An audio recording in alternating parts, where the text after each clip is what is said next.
감사합니다.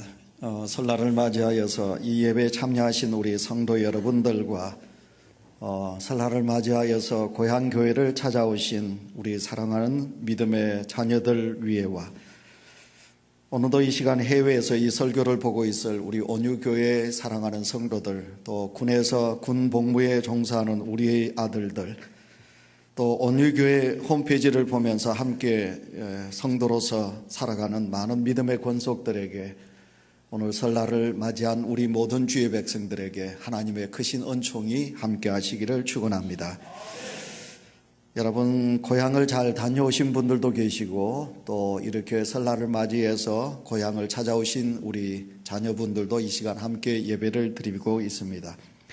오늘 저는 복이 있도다, 오늘 본문 속에 1절 2절에 말씀하고 있는 이 말씀으로 여러분에게 복이 있는 성도가 되기를 원하며 이 말씀을 준비했습니다. 우리말의 설이란 새의 첫머리라는 뜻입니다. 설날은 그 중에서도 첫날이라는 의미를 가지고 있습니다. 이러한 설날의 의원에 대해서는 세 가지 정도의 설이 있습니다. 첫째는 낯설다, 이런 뜻이거든요. 새해에 대한 낯설음, 아직 익숙치 않는 날이다, 그런 뜻에서 설다라는 뜻에서 설날이 나왔습니다. 두 번째로는 선날이다, 다시 말하면 즉 계시라는 뜻입니다.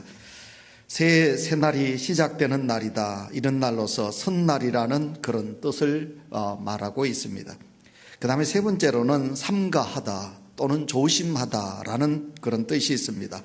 이 말의 옛말의 뜻이 단어가 뭐냐면 설다라는 의원이 있거든요. 이는 설날은 한자어로 신일이란 말입니다. 새신자, 날일자, 새로운 날. 그러니까 이 새로운 날이기 때문에 뭘 조심해야 된다. 모든 일에 삼가 조심하는 날이 바로 설날이다. 그렇게 이제 뜻을 가지고 있습니다. 이제 새로운 시간, 질서에 통합되지 않았기 때문에 모든 은행을 우리가 삼가고 조심해야 한다는 그런 뜻이 포함되어 있습니다. 우리 조상들에겐 1년은 단위로 계산을 했습니다. 음력의 첫날을 설날이라 하여 명절로 지키는 것은 1년이 한 해가 모두가 다 중요하다, 중요한 의미를 가지고 있다, 그렇게 말씀합니다.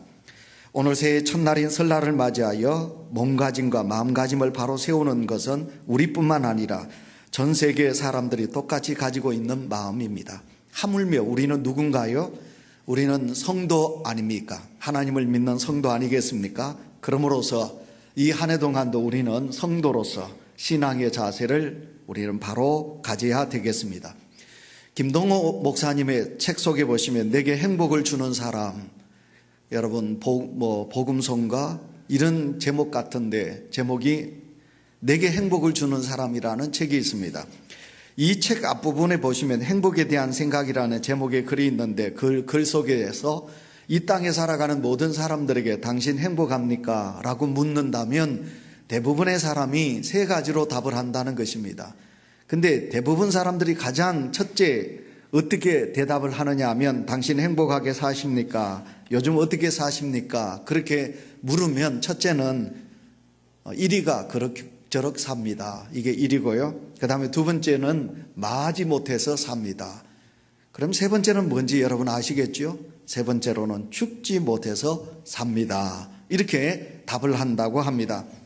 사람들은 행복하게 사는 것이 삶의 목적이 아니겠습니까? 자, 오늘 이렇게 설날을 어제 맞이했고 이제 설날을 맞으면서 한 해를 시작하시는 우리 성도 여러분, 여러분은 이 한 해도 행복하셔야 되지 않겠습니까? 그래서 우리는 인사할 때마다 새해 복 많이 받으십시오, 이렇게 인사를 하지요. 이 한 해가 우리가 행복하게 살기를 원하십니다. 자, 여러분, 우리가 행복하게 산다고 생각했을 때 무엇이 떠오르시는가요? 혹시 여러분 돈이 떠오르지 않습니까? 돈만 있으면 나는 이 한 해가 복되게 살아갈 수 있다, 그렇게 생각하지 않겠습니까? 그러나 여러분, 중요한 것은 돈이 아니지요. 그러나 우리의 삶 속에는 이 돈이 행복을 주는 것으로 생각했습니다. 여러분, 돈이 많은 사람을 부자라고 합니다. 이게 맞는 말이지요? 돈이 많은 사람을 가리켜서 잘 사는 사람이라, 이것은 절대로 맞는 말이 아닙니다. 근데 여러분, 잘 산다는 것과 돈이 많은 것은 큰 차이가 있는데 안타깝게도 우리나라는 돈이 많으면 행복하게 살 수 있다, 그래서 안타깝게도 돈이 많은 사람을 가르쳐서 부자로 잘 사는 사람이라 그렇게 말을 합니다. 부자로 살아가야 된다, 산다, 그렇게 답을 해야 맞는데 우리는 안타깝게도 잘 사는 사람이라 그렇게 말합니다. 돈이 없어도 얼마든지 행복하게 사는 사람이 있거든요. 그런데 돈 없는 사람이라고 이야기를 해야 되는데 잘 살지 못하는 사람이라 이렇게 대답을 하는 사람들이 이 땅에 많이 있습니다. 이것이 행복의 기준이 어디 있느냐? 안타깝게도 행복의 기준이 돈에 있다 하는 것이 우리가 가지고 있는 잘못된 그런 삶이 말입니다. 우리나라 사람들의 전통적인 행복론은 오복이라고 그러지요. 첫째가 무엇입니까? 오래 사는 겁니다. 목숨 숫자. 오래 사는 것을 복이라고 그랬습니다. 두 번째로는 부라고 그랬습니다. 돈을 많이 가지고 부귀를 누리고 사는 것을 복이라고 그랬습니다. 세 번째로는 강령입니다. 안녕하십니까? 우리가 살아가는데 모든 일들이 평안하게 건강하게 사는 것을 우리는 두 번째 강령, 그것이 복이라고 그랬습니다. 네 번째가 뭐냐면 유오덕입니다. 유오덕이 뭐냐면 있을 유자, 덕덕자, 덕을 행한다. 남들에게 덕을 끼치며 사는 것을 우리는 네 번째 복이라고 그랬습니다. 다섯 번째가 뭐냐면 고종명입니다. 평안히 생을 마치는 것을 우리는 마지막 복이라 그렇게 말하지요. 여기다가 우리가 한 가지를 더 첨가한다면 그것은 무엇이냐면 자녀를 많이 두는 것, 그것도 복이라고 그럽니다. 옛날에는 우리가 양치질을 잘 못했습니다. 그래서 한 가지를 또 더 첨가시킨다면 이 치아가 건강한 것을 우리는 복이다. 이렇게 해서 복을 우리는 많이 추구하면서 살아왔습니다. 여러분, 복에는요 진짜 복이 있고 가짜 복이 있습니다. 여러분들이 들으시면 목사님 뭐 복이 진짜 복이 있고 가짜 복이 있습니까? 그렇게 여러분이 물으실지 모르지만 여러분, 복에는 진짜 복이 있고 가짜 복이 있습니다. 여러분, 예를 들어서 제가 말씀을 드리겠습니다. 우리는 평안과 편안을 말합니다. 여러분, 이 시간 예배를 드릴 때 여러분의 마음이 평안하시면 여러분은 복의 사람이지요. 행복하신 분이에요. 그러나 여러분, 평안함과 편안은 다릅니다. 내가 차를 탔는데 차가 좋은 차는 편안하지요. 여러분들이 지금 자리에 앉아서 예배를 드리는데 여러분의 앉아있는 자리가 편안한 것과 또 마음이 평안한 것과는 차이가 있습니다. 진짜 복은 뭐냐면 편안한 것은 진짜 복이 아니고 가짜 복입니다. 평안한 것, 이것이 진짜 복이라는 것이거든요. 여러분, 기쁨과 재미가 차이가 있습니다. 기쁨, 우리 주님께서 항상 기뻐하라고 하셨어요. 그러니까 예수 그리스도를 믿는 성도에게서 진짜 복은 기쁨을 누리는 것이에요. 그러나 재미는 무엇인가요? 여러분, 우리가 밤새도록 고스톱을 쳐서 돈을 땄어요. 여러분, 재미가 있어요? 여러분, 그것을 가르쳐서 내가 기쁨이다고 말할 수 있나요? 내가 놀이를 했습니다. 놀이를 하면 재미가 있어요.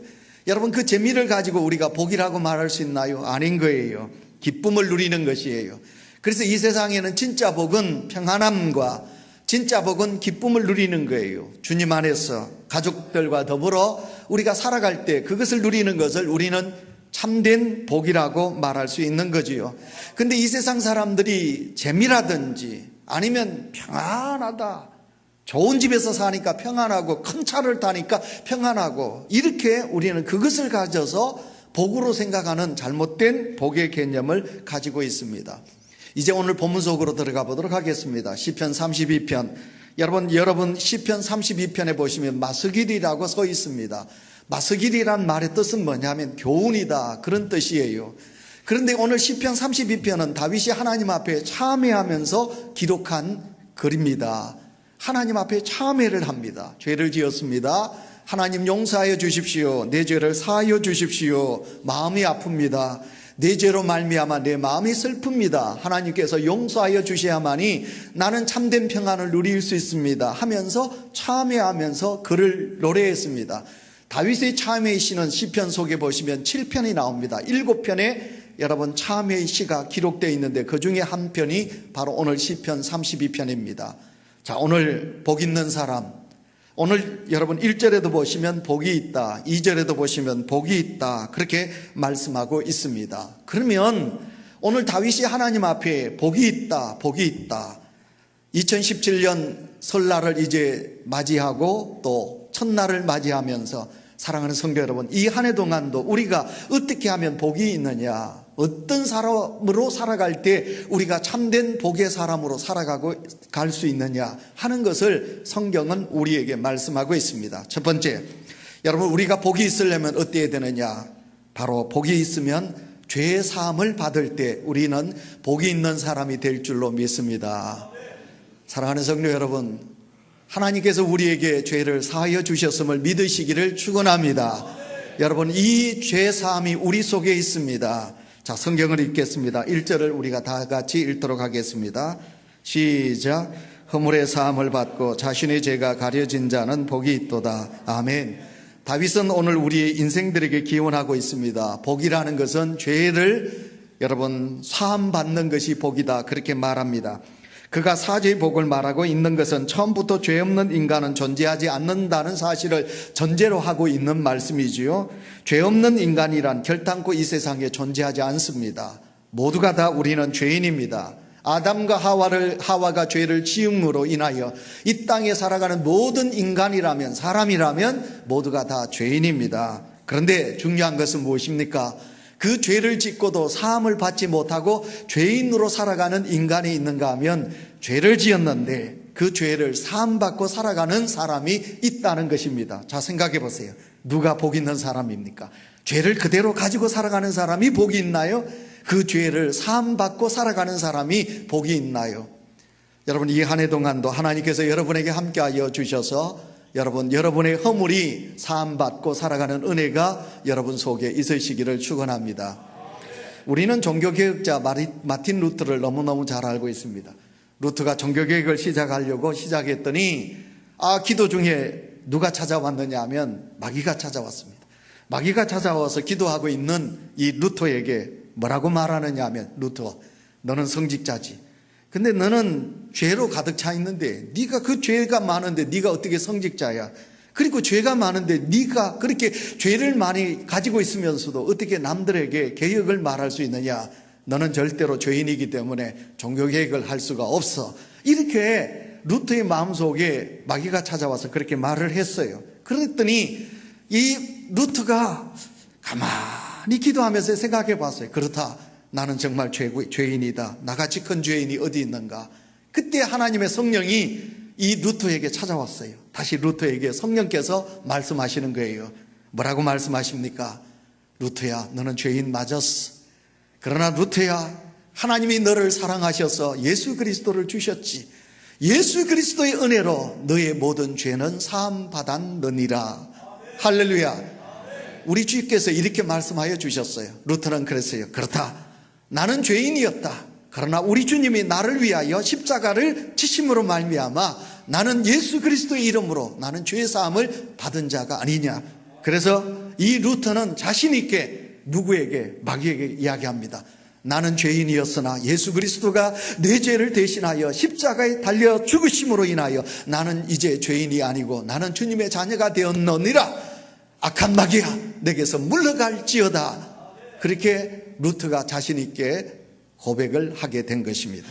1893년 세계 종교회의가 미국에 있는 시카고에서 열리게 되었습니다. 그때 이제 여러 세계에 있는 많은 종교 지도자들, 기독교, 그리고 불교, 회교, 그리고 유교, 힌두교, 이렇게 세계에 있는 많은 종교 지도자들이 시카고에 모이게 되었습니다. 이제 각 종교 대표자들이 돌아가면서 자기들이 섬기고 있는 종교를 자랑하게 되었습니다. 이제 기독교 대표가 순서가 되었습니다. 이때 기독교 대표는 이렇게 말했습니다. 여러분의 종교 속에서 사람이 죄에서 벗어날 수 있도록 도와주는 것이 있습니까? 제가 여러분에게 묻겠습니다. 여러분의 종교는 여러분의 죄를 사함받을 수 있다고 말합니까? 하고 기독교 대표가 그 지도자들에게 물었습니다. 물었더니 아무도 자신 있게 우리의 죄를 사함받게 해주었다고 자신 있게 말하는 다른 타 종교는 아무도 그렇게 답을 하지 못했습니다. 그때 여러분, 기독교 대표가 계속해서 이야기합니다. 여러분, 그렇지요? 다른 종교에서는 여러분의 죄를 사함하지를 못했습니다. 그러나 우리 기독교는 우리도 다 죄인이었습니다. 그러나 하나님이 우리를 사랑하셔서 예수 그리스도를 이 땅 위에 십자가에 내어주셔서 예수 그리스도의 구속으로 인하여 우리는 죄 사함을 받았습니다. 십자가의 고난 당하신 예수 그리스도로 통하여 우리는 죄의 사함을 받은 종교입니다. 우리의 기독교는 바로 용서가 있습니다 라고 자신 있게 말을 했다고 합니다. 인간이면 누구에게나 죄 문제는 심각합니다.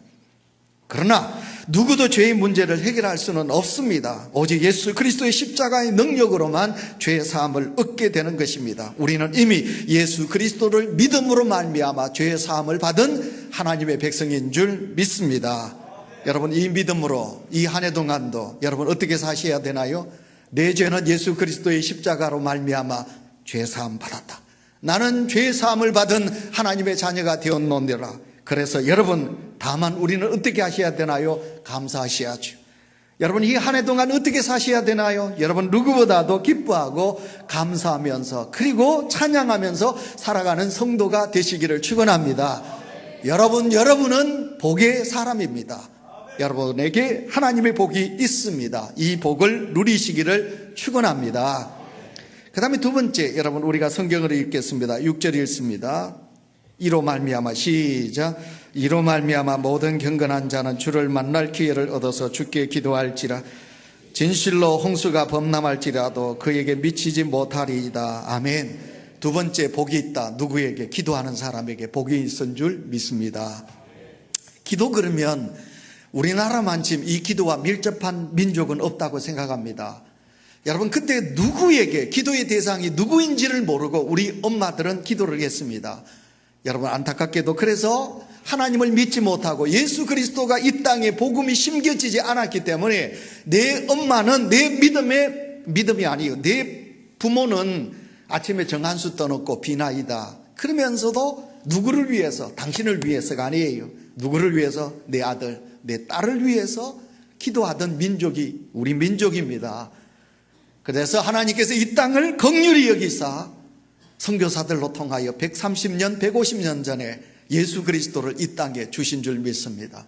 드디어 우리의 기도의 대상이 우리 하나님이신 줄 우리는 믿고, 그래서 내 믿음의 선조들이, 내 믿음의 선배들이 우리 주님의 이름으로 우리 하나님 앞에 기도한 민족입니다.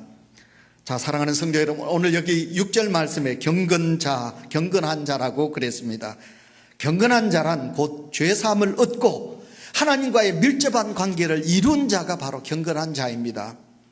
바로 이 경건한 자들은 하나님의 자녀가 아니겠습니까? 죄사함을 받은 하나님의 자녀가 된 하나님의 백성들이 경건한 자, 하나님께 은총을 입은 그들이 바로 하나님께 믿음으로 구하게 됩니다. 순간순간마다 때, 시간을 정해놓고 하나님께 기도했습니다. 그래서 하나님을 만났습니다. 그리고 하나님의 도우심을 받았습니다. 그래서 하나님의 지키심의 복을 누리며, 그러면서 그 받은 복을 사랑하는 자들에게 이어지게 하기 위해서 우리의 사랑하는 믿음의 권속들이 지금도 기도하고 있습니다. 오늘 성경에 보시니까 진실로 홍수가 범람할지라도 그에게 미치지 못하리이다. 아멘.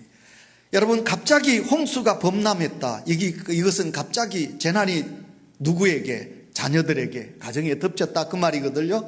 그러나 하나님 앞에 기도하는 성도는, 믿음으로 주님 앞에 기도하는 성도는 갑자기 범람한 홍수 같은 그런 어려움이 닥친다 할지라도 내가 하나님 앞에 기도를 했거든요. 기도의 저축을 쌓았거든요. 그래서 하나님께서 그 범람을 막아주시고 재앙을 막아주시고 하나님께서 역사하여 주셔서 그 모든 재난을 이기게 해주시고 구원의 은혜를 베풀어 주신다, 그 말이거든요.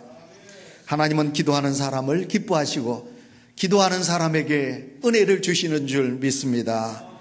경건한 자의 기도는 고난의 홍수도 막아낸다고 말씀하여 주셨습니다. 경건한 사람에게는 고난이 오고 홍수처럼 밀어닥친다 할지라도, 그러나 하나님 앞에 바로 선 자는 결코 무너지지 않습니다. 넘어지지 않습니다. 여러분, 기도하는 성도는 그 고난 앞에서도 담대하게 설 수 있게 되는 것입니다.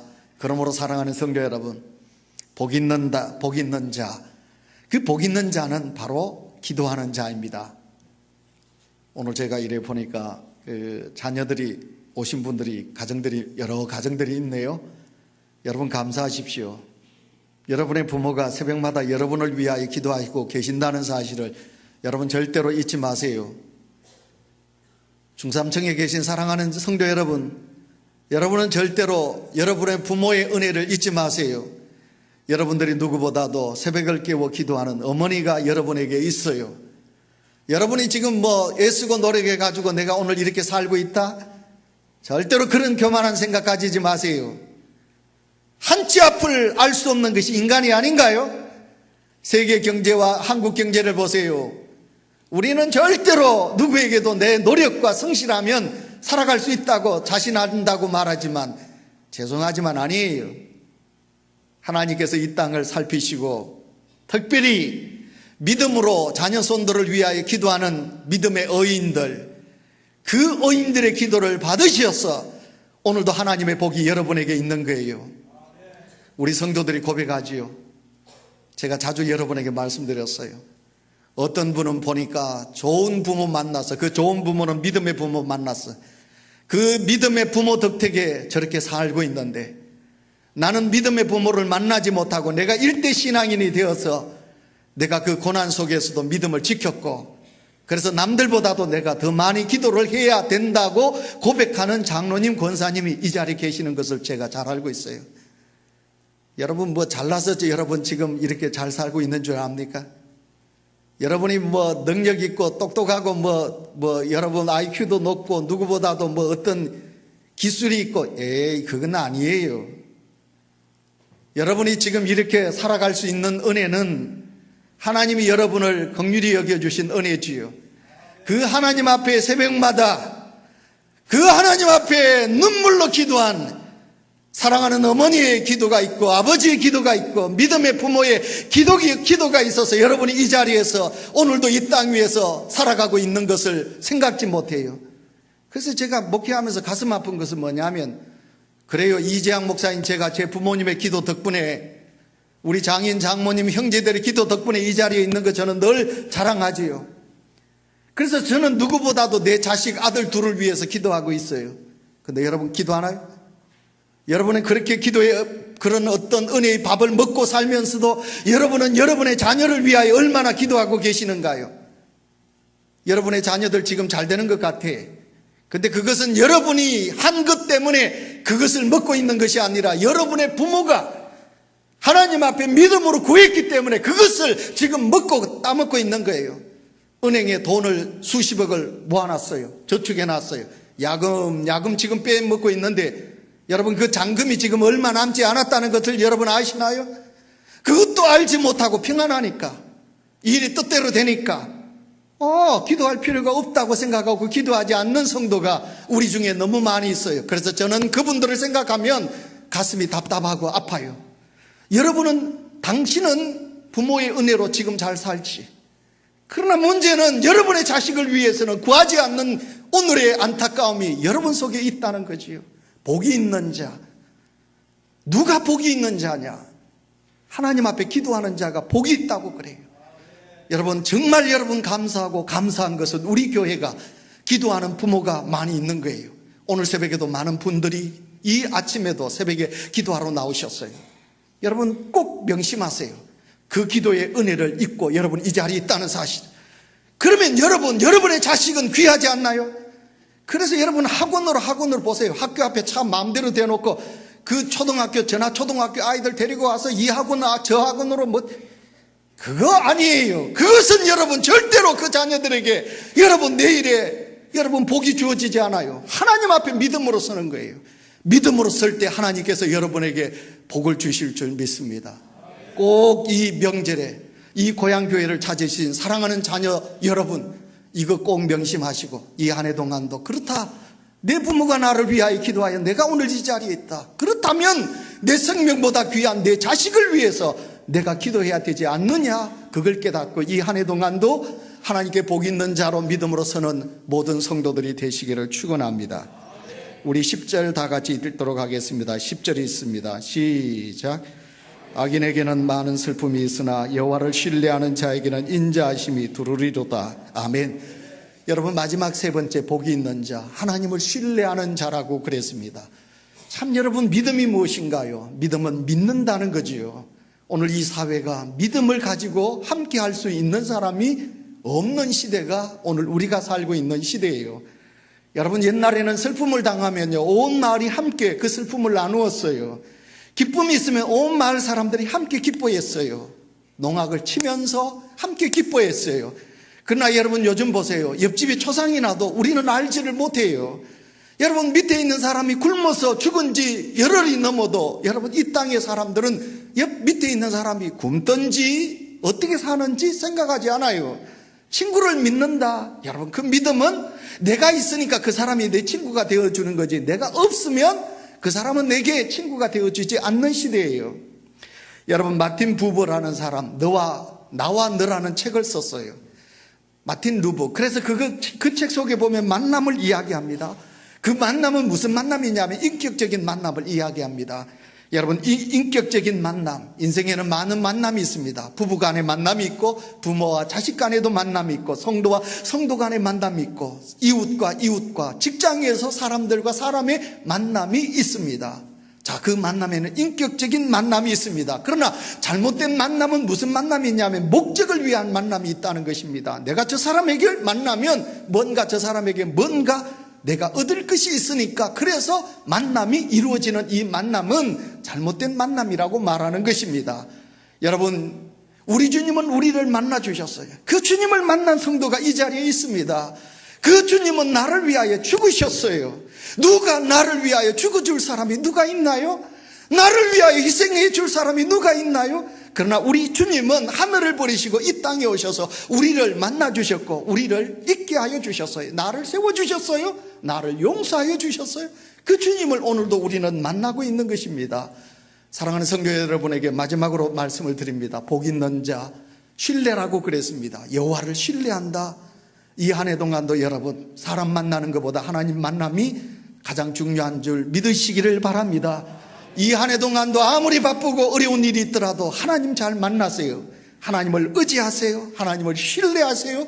그 하나님 아버지 앞에 도움을 구하세요. 그리하면 이 한 해가 복 있는 한 해가 될 줄 믿습니다.